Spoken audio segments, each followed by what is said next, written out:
Dating call center manager at negosyante sa Pilipinas ang napili bilang isa sa 10 outstanding Filipino international students ng grupong The Filipino Champions of Canada. Panoorin ang kanyang kwento at ang nagtulak sa kanya na maging international student kahit matagumpay na sa Pilipinas. Narito ang report. Nagtapos ng computer science sa De La Salle University, naging call center manager hanggang sa nakapagtayo ng sarili niyang mga negosyo. Ito ang naging buhay ni Wagi Alquiros sa Pilipinas. Pero nagbago ang lahat nang tumama ang pandemya. We grew from 1 store to 5 stores.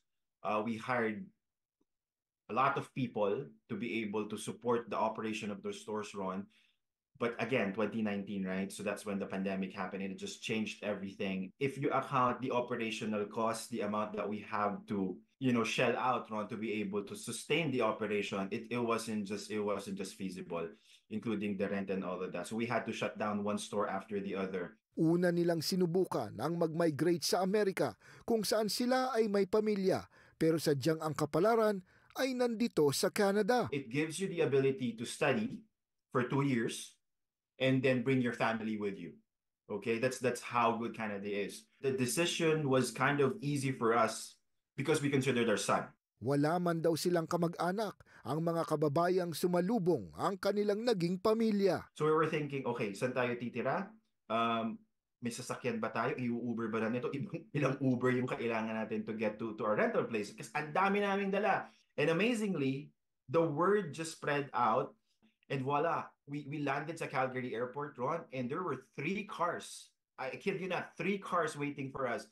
So dun pa lang, yung first day namin, we really felt at home na kahit wala kaming pamilya dito sa Canada, lahat ng Pilipino, mararamdaman mo yung pagiging Pilipino. Today is another significant milestone of TFCC in our community to provide a spotlight or showcase the outstanding contribution of the Filipino international student. Ngayon, kinilala ng grupong The Filipino Champions of Canada o TFCC ang kanyang mga nagawa at siya'y napili bilang isa sa 10 outstanding Filipino international students of Canada. It was truly humbling. It was truly an honor. It was a cumulative effort na rin or gathering of everything that we've invested all throughout our stay here, Ron, because being an international student, for one, is not easy.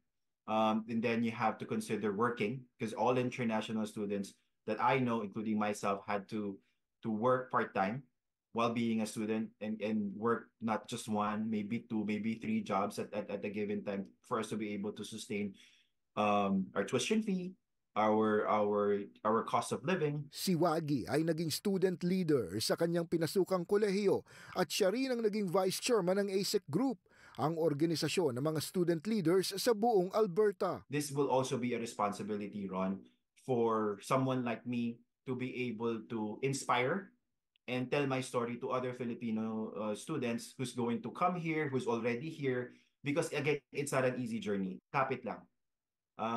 Again, I wouldn't sugarcoat it, Ron. Life here in Canada is not easy. Hindi siya madali. But if you have a goal, if you have a set goal, and in my mind, in my wife, in my family's mind, it's about our family. What's the best for our son? What's the best for our family? You wouldn't go wrong. Sana daw ay maging inspirasyon ang kanyang kwento sa iba pang Filipino international students sa bansa na mahanap din ang kanilang magandang kapalaran dito sa Canada.